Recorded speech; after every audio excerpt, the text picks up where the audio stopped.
Good morning, good afternoon. Mick Ruby here with another informational podcast regarding the Manchester sales process. I know what you're thinking. You're sick and tired like me. I'm a fan as well, but I'm also a responsible publisher, independent journalist, and somebody that wants to see the Glazers full sale only 100%. So please bear with me because we have a lot of things to unpack today. For you that is new to this channel, please check out our content. We've been doing these kind of forensic investigations and reports, collaborating with the 1958, also speaking to people close within the sales process of Ineos, and also with the 98 Foundation Sheikh Jassim's group, but not the Rainy group because they have strict NDAs and they don't leak information. So we are doing this to provide you an educational platform. So whatever information you receive here, it is up to you to use your common sense, logic and reasoning.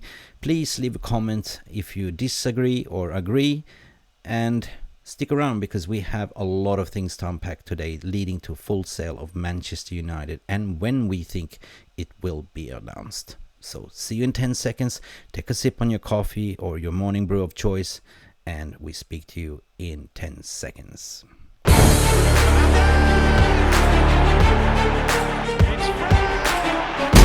Has the Premier League ever been more challenging? Right, wel. I feel welcome.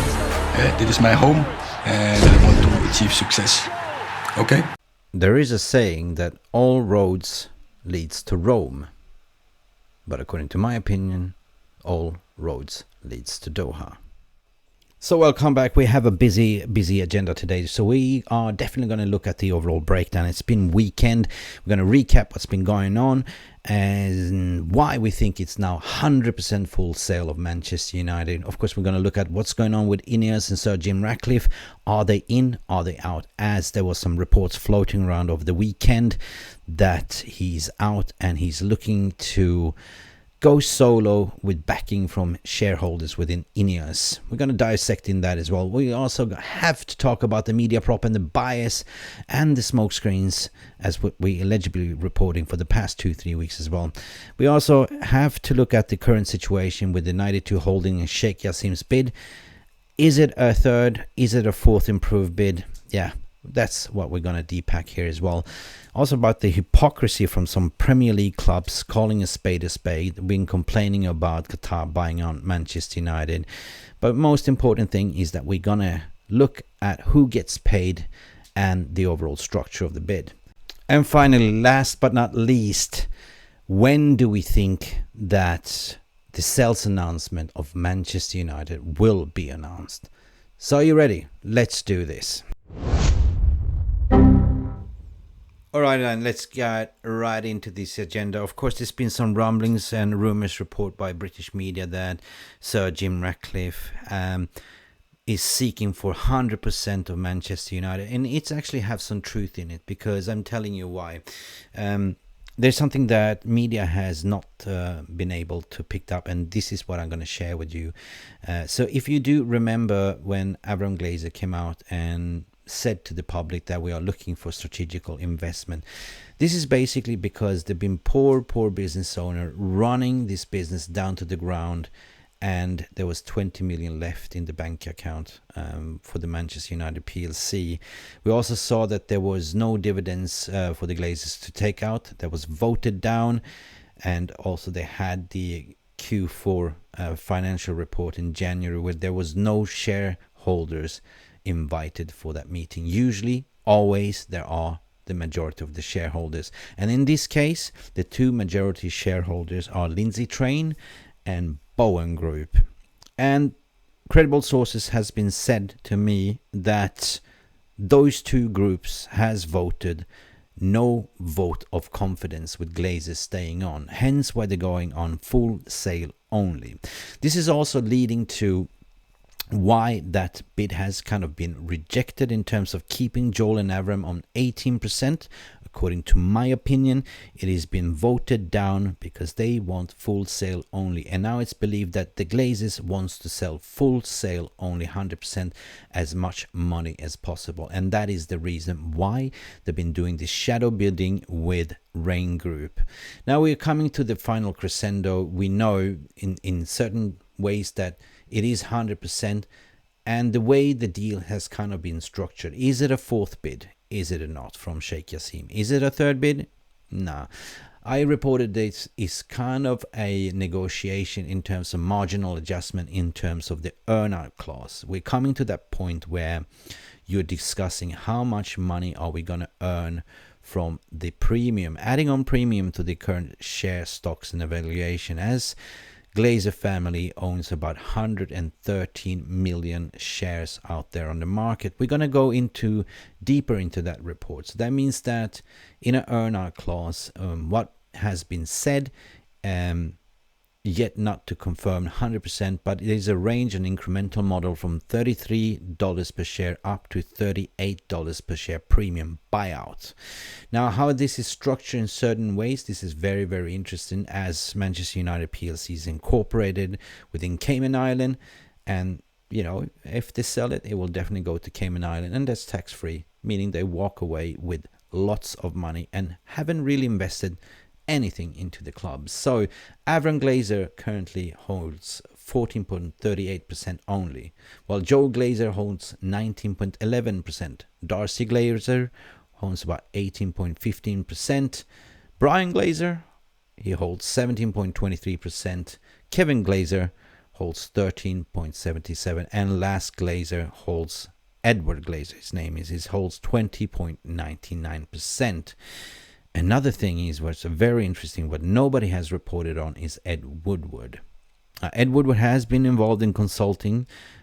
He's dying to get this club sold because he holds 0.05% Class B shares.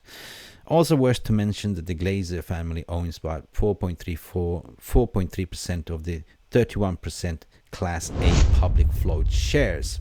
So this leads to the question: is Ineos in or out? Obviously, there's been some rumblings over the weekend with the media reporting that he's looking to go full sale 100% by himself. But how he's going to do that, it's obviously clear what I've been telling you before, that the vote of no confidence means that no Avram and Joel can stay on 18%, as they were looking to sweeten that deal to offer Avram and Joel a structure to say, I give you 18% with no voting power, and you tell me what will be the premium buyout within 3 years. So basically, I'm giving you 3 billion right now and 3 billion buyout within 3 years. But that didn't go down with the board, and they voted down. And even if they will continue this way, the vote of no confidence still stands and will be challenged. So according to my opinion, this looks like a dead race for Sir Jim Ratcliffe and Ineos. I don't know. I heard something today, or actually yesterday, late last night, that the board of directors within Ineos has voted down this opportunity. They don't see the value in it. So it's yet to be seen what the media will say. This is just alternatives. I have not confirmed that, but I can only see it one way. I can only go, right, this is most likely going Sheikh Jassim's way, and I will tell you why. I think the elephant in the room has been the British media and the bias, to be honest. That's been clear and obvious to say. It's been sports washing, it's been, state backing, it's been props, it's been smoke screens, and, we've seen ex-players and pundits speaking in favor of Sir Jim Ratcliffe and Ineos. But it's gamemanship, and it's very, very common practice that you are paying money for somebody to be an influencer, to speak well about you. So everyone is actually receiving money, and it's also about smear campaigning. So that's, I find it very, very disturbing, to be honest. Even some big accounts, social media influencer, has also been on that receiving end. So calling a spade, at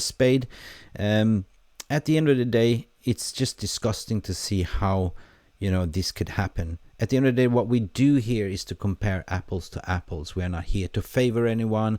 But if we do, of course, we look at the manifestos, what Sir Jim Ratcliffe has put out, what, Sheikh Jassim has put out. And so far, Sheikh Jassim's bid has matched the overall expectation of us fan base in clearing the debt, invest in the infrastructure, put Manchester back into the glory days the way it used to be, and on top of everything, compete for everything that we can compete and win trophies. That is what we want. Okay, we don't want that. So basically, the way we understood that Sir Jim Ratcliffe was looking to bankroll this, to pay 3 million from his own pocket and then take a loan or ask others to chip in. So that's still a loan, there's still debts. What about the infrastructure? What about running the club? We heard from, fans of Nice saying that it's been run poorly, and therefore, for me, it's just a lot of props and smokescreen. You're going up Qatar, it's not state-backed, it's definitely a holding company. As I've been citing the business license and registration, I can tell you that it is not state-backed. Another sad story is that Premier League clubs has been barking at Premier League, protesting about Manchester United being bought up by Qatar and claiming it's state-backed.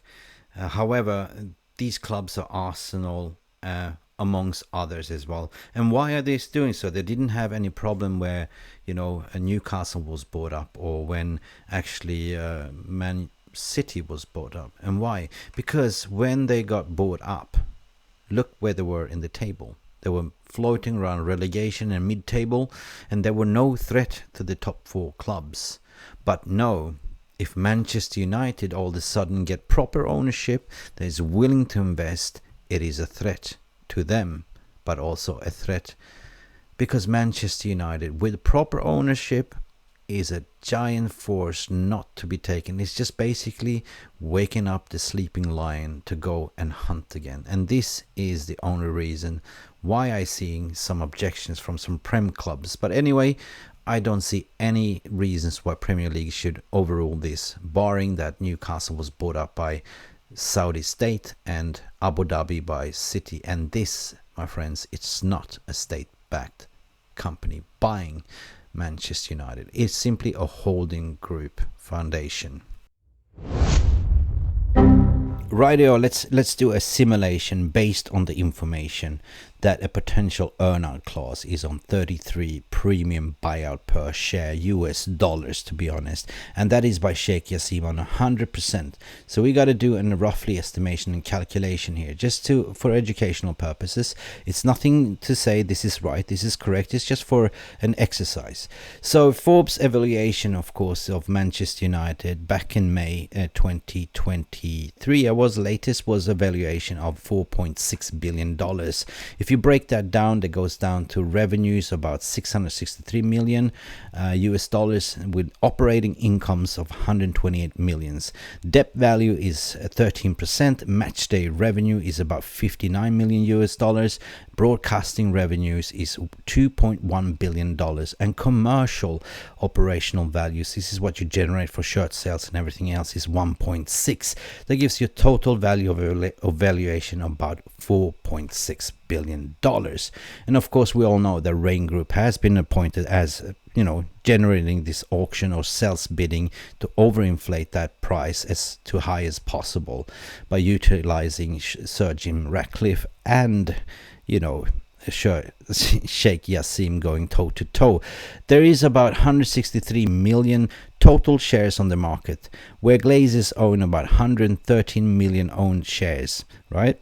So let's applicate that if you put in a premium earnout clause, which is the final negotiations to say we are willing to offer you X amount money, because currently the stock market of the price is sitting on $18.72, which is the lowest ever can see, right? So what if you slap on an earnout clause to say we're willing to offer you $33 per share?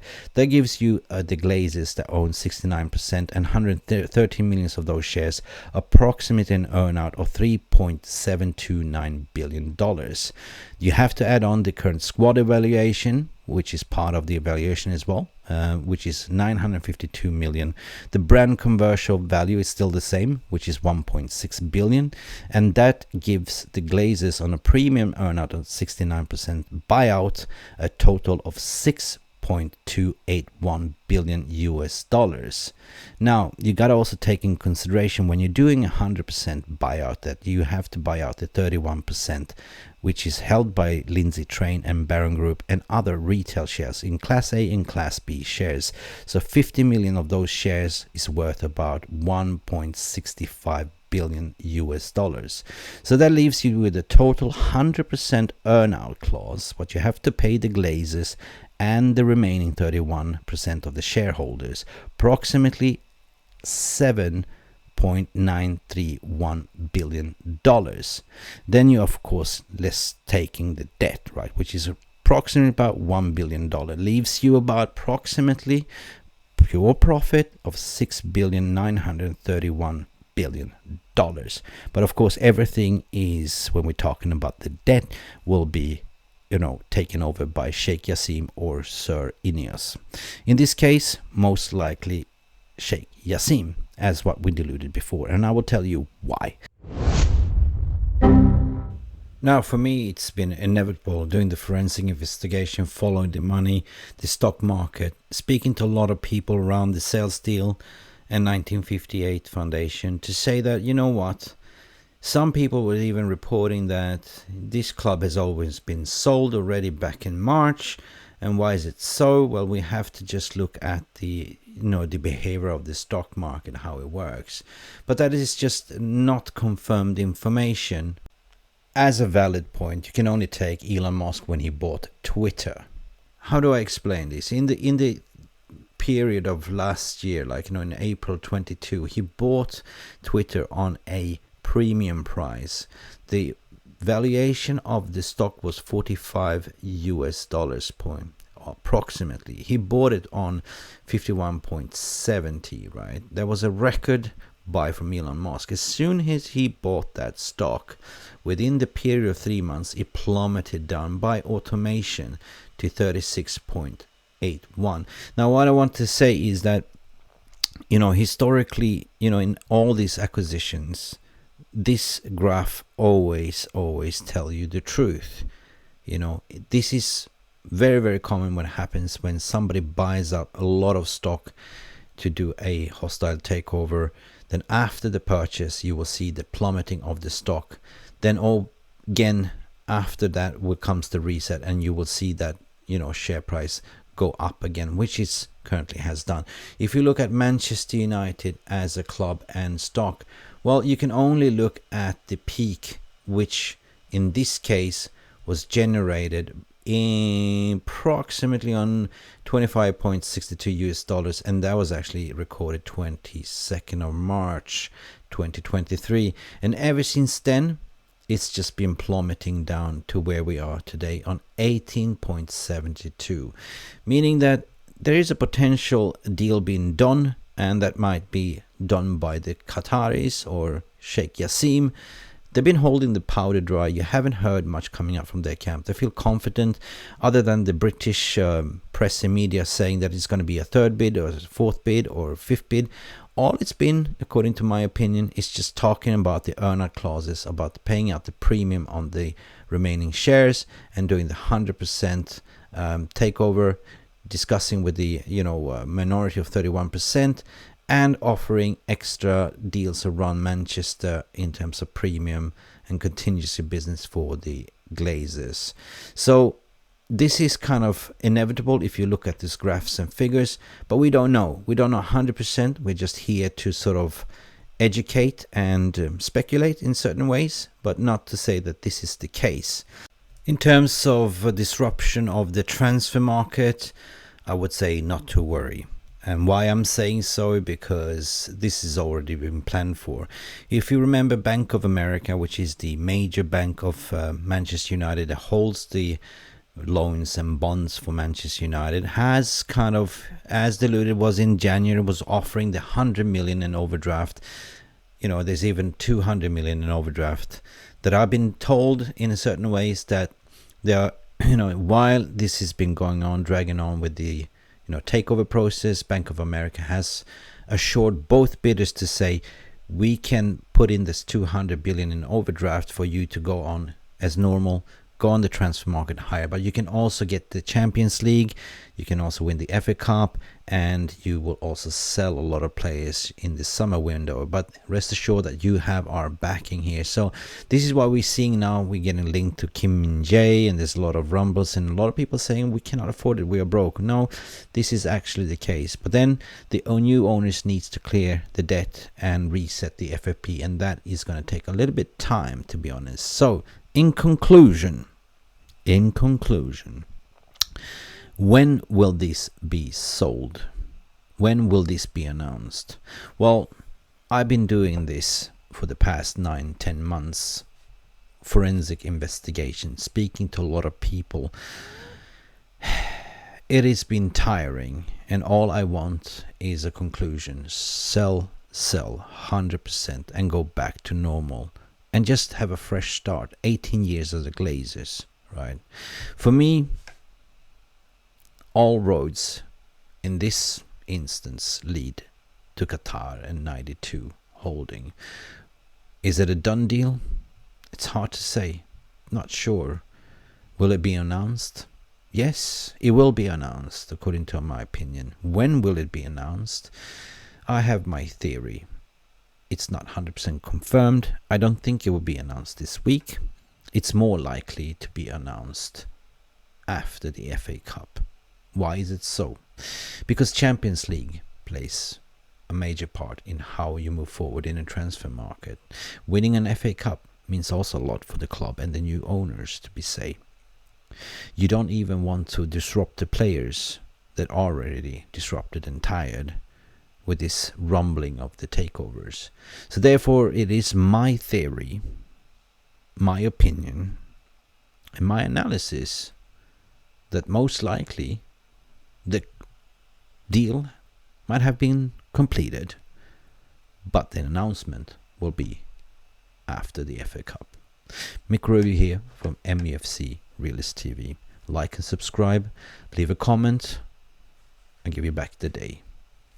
See us. Thank you so much for stopping by and watching Mufc Realist TV. Don't forget to like and subscribe and follow us on the socials.